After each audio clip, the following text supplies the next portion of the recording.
Previously, on the Between Two Yeti Kilimanjaro adventure, we've made it to Tanzania, started the ascent up the mountain, met my porters, and survived our first night at camp. We've had 2 bathroom tours, courtesy of Emily and Vanessa, and started to learn who Nelson Dellis is. Now, we're on our way to Shira Camp.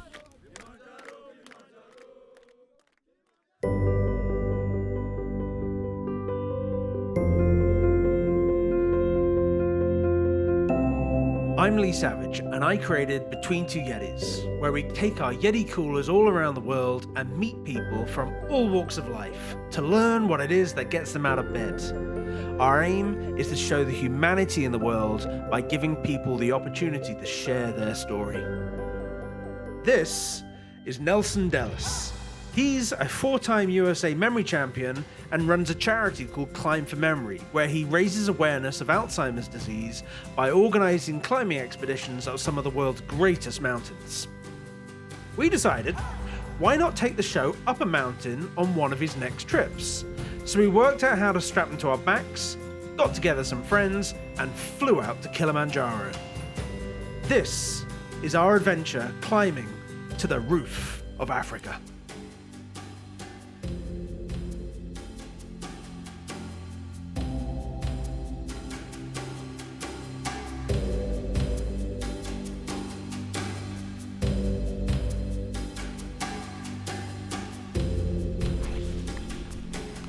So we're almost at camp number 2, and in typical fashion, we're arriving late, because why not? There's no point rushing this party, but it is raining. But it's sort of like rain and hail built into one thing, isn't it? I mean, it's a beautiful day on Kilimanjaro. It depends on the clouds. Like here, rain. Yeah. I'm hoping to see stars tonight. I haven't seen stars in such a long time. That would be something I'd like to see. Yeah.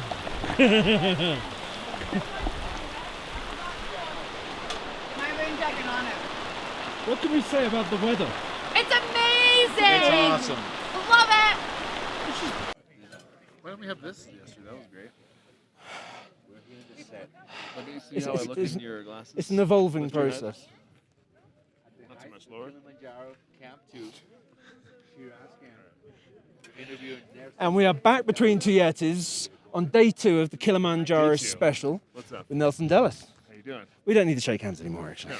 I mean, I saw you all We've got day. beyond that, yeah. So, right, day 2, what have we done? We've climbed about 3,000 feet, just about. And now we're at Shira Camp, which is a lot more spacious. It's rained a shit ton. It's going to rain again. Why is it raining? I didn't think this was the rainy season. It's the dry season. This is the dry season. What's the rainy season It like? didn't rain once the last time I was here, I'll tell you that. So it was dry in January. So you took all the luck last time, I guess, yeah. and you just... I didn't even think of what happens if it rains, but now I'm... Because you didn't even bring a poncho. No. Our group leader didn't even think about bringing the poncho. I had a rain jacket. A very good one. Okay, well this camp is much more... Spread out. Yeah. And last night we had rivers of...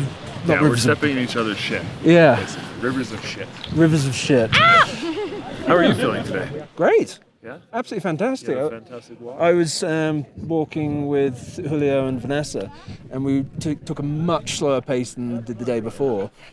Was not sweating. No chafing? No chafe. Great. Very No chafe. Day 2, no chafe. Yeah, it was just great. good. So I'm expecting tomorrow, then we're going to start feeling the altitude. I think so. It's a longer day. I don't know if the camp's too much higher. I forget. No, apparently it's not. We go up and then, Yeah, that's what I thought. yeah, That's good. But yeah, it's a long day. yeah. All right, so that's the update of day 2. So right, a little bit more about you. Oh, okay. All right, so we got through the whole born in England. Oh, that's right. Living so from England, you went to University of Miami. Yeah, college and grad school. But you lived everywhere, haven't you? Not everywhere. I've lived in Paris, London, Miami, New York, Boston, Chicago. That's it. Apparently New Jersey when I was 6 months old. But you're not a Jersey boy. You're as far from a Jersey boy. I learned that, but I'm not. Oh, Lord. And so after university, what do you do? Yeah, I worked for a software development as a software developer for a company in Boston, and then started teaching myself memory tricks on the side, and started competing, and then I started winning, and then I got a lot of attention for it. So Nelson's just condensed like 3-4 years of the most important years of his life into about 10 seconds. Yeah, I don't know. I'm trying to erase it. I'm trying to drag this out. So yeah, I somewhere in there, my grandmother passed away from Alzheimer's, and that's kind of where memory became something of interest. Now, Alzheimer's as a disease, it takes away your cognitive ability. Yeah, I mean, yeah, in a nutshell, it'll make you forget how to function, basically. That's the end of it. And but what does it do to your body? Well, at first you just start forgetting. Take care of yourself. Yeah. Right. You walk into a room, forget why you're there, and it's hard to kind of tell the difference between just getting old or just simple memory lapses in that. But over time it gets more prominent. You forget who people are in your life. You know, for example, my grandmother didn't remember who I was near the end of her life. And then it's going to start becoming more of a problem, isn't it? Yeah, it's one of the top 10 killers of diseases that, at least in the U.S. And it's the only one of the top 10 that doesn't have a treatment or a cure. Yeah. But this is what spurred you into doing what you do now. Away, and through the whole process of seeing her kind of mentally deteriorate, I was like, I had never really seen it firsthand, and I couldn't believe that could happen to someone, who was with it. Just how quick was 10 the years before? 10 years. 5, 6 years was really when it was noticeable. And so I said to myself, okay, I don't want to end up like that, but what can I do now to prevent older Nelson from never getting that? I didn't know what that meant or if that's possible, and discovered the U.S. Memory Championship, which is maybe not the answer, but it was something where I could train my brain and learn memory techniques and try to do things that I thought were possible with my memory. Well, I like the way you kind of relate it to the gym. If you work out more, you're going to get stronger and more limber. Yeah. It's the same thing. And so when I discovered this competition, at first I was like, okay, it's all geniuses like with photographic memories or savants that just naturally have an amazing memory, and it's actually hilarious that there's absolutely nobody that has ever shown up in the history of memory competitions who claims to have those skills, who has performed well or even won. It's all people who have kind of stumbled upon it like I did, learned the techniques, and then practiced or exercised those techniques every day. It's like the guys who play chess really well. They don't actually play chess anymore. They're just mirroring moves that they've done a million times before. They've memorized all the openings and every scenario. It's not that they're necessarily genius and problem solvers on the spot. So you're like a magician, a mind magician. I hate that word. Oh, it's been used before. I have so many people. No, just magician. I have so many pictures of me with cards. Everybody just is like. Everybody asks you to do that. And I'm like. No. I gotta stop with the card pictures.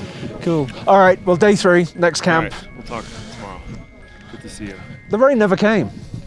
I was wrong. Your weather reporting skills are shit. It went that way. So here's your water bowls, because dysentery and disease, well, waterborne shit, is good for you. So you can see that this is quite a desolate camp.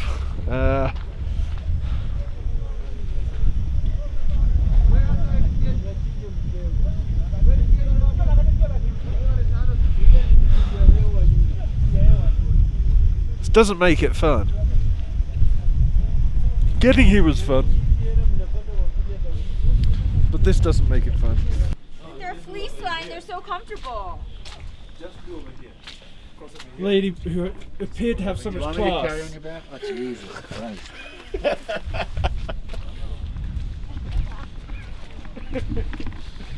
One picture, please.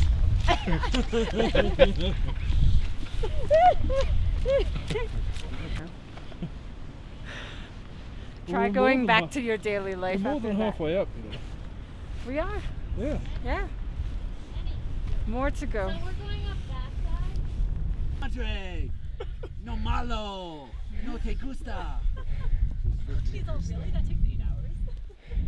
I think one of the things we're finding is it's quite a controlled national park, actually. It's not a free-for-all where anybody can just throw on a backpack. Yeah. I'm just sort of explaining, this is quite action. This is like a national park, like in the US. For sure. Probably better taken care of than some Yeah. parks in the US. Because we're asking, I can't remember his bloody name, the guy that we were with about litter, and apparently it's part of their responsibility to pick it up if they see As they anything. go. Yeah. And then they also have litter pickers coming up and down as well. Alright, let's let him Yeah, it doesn't happen in the US. Cleaner does it? than the Himalayas, let's be honest. All right. Litter is So then, big, what's Dennis. the main difference between the Himalayas and this? Litter. You make Altitude. everything sound dirty. Why? Service! Insta! Service on Kilimanjaro. How happy are you? Pretty happy. Oh wait, no Instagram. Oh. So we finally made it to Shira Camp, 3,800 meters in Tanzania National Park. And what we're doing today, what we're doing right now, we're gonna do a tour of the bathrooms. Let's go, follow me. So this is a really awesome setup. You would hardly find this in camps like this. So traditional setup, females one side, males on one side. Let's check it out. Come on. Hello. Hello. All right. So this looks just beautiful and inviting. You just want to go to the bathroom and go for it. Smell it. Smell it. It's not bad. I mean, we're at altitude. Just all right. Nobody in? Do we dare? Yes, we do. And that's it. It's a hole. It's a hole, and as a matter of fact, it's a latrine-size hole. This will work great because you don't have to touch anything. You just have to squat, do your thing, and go as fast as you can. All right. Let's see the other one. Let's see if there's another different setup. We have a visitor who's wondering if she's going to go for it or not. Let's check the next one out. Should be the same.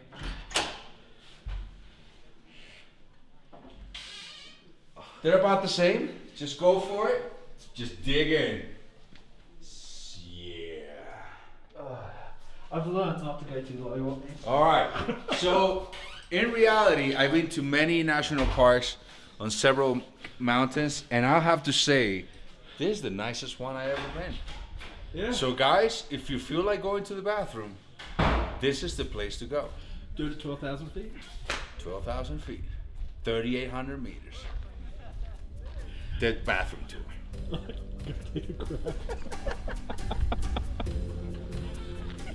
I can't believe we're doing this. Coming up in part 5.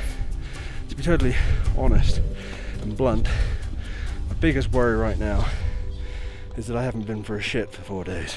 We get to spend some quality time with my boys. Heather teaches me some techniques at Lava Tower. I have a moment. Silence. We get our daily update from Nelson.